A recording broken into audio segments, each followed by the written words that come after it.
Have you ever been stuck on someone you barely even dated? Maybe it lasted a few weeks, or maybe it never officially became anything. And yet, when it ended, it hurt way more than you expected.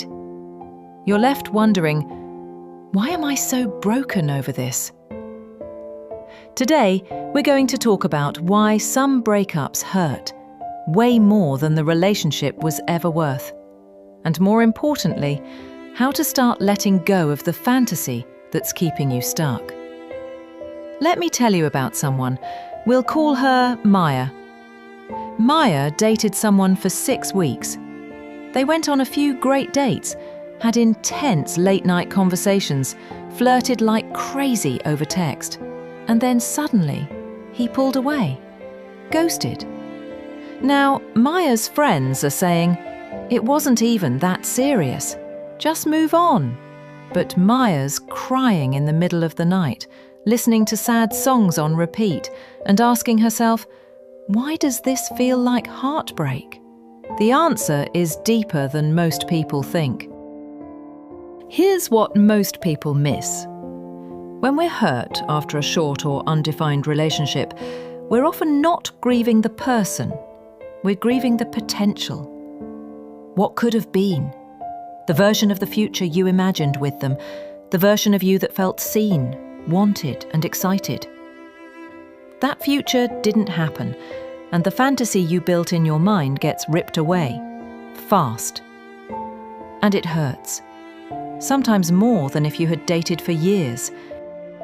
From a psychology perspective, your brain gets high on the anticipation of connection. Dopamine surges not just when we get what we want, but when we think we're about to. So when someone pulls away unexpectedly or ends things before they ever really started, your brain feels like it was robbed.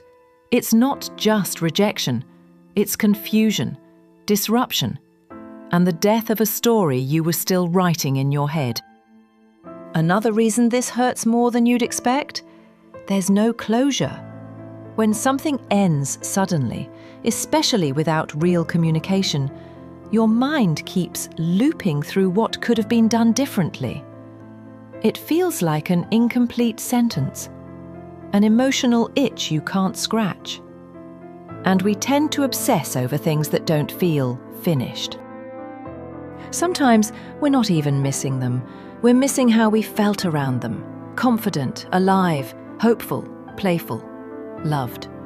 When that person disappears, it's like losing access to that version of ourselves. And that's the grief. That's the loss. So how do you let go? 1. Validate your pain. Don't minimize your feelings just because the relationship was short. Length doesn't equal depth. Let yourself feel. 2. Name what you're grieving. Write down what you thought was going to happen. Was it about love, belonging, security? Often, the fantasy holds more weight than reality. 3. Close the loop yourself. You don't need their explanation to move forward. Write your own ending. Tell yourself the truth, even if they didn't. 4. Focus on the version of you want to keep. Who did you become when you were excited about them? Keep that energy. Reclaim it for yourself.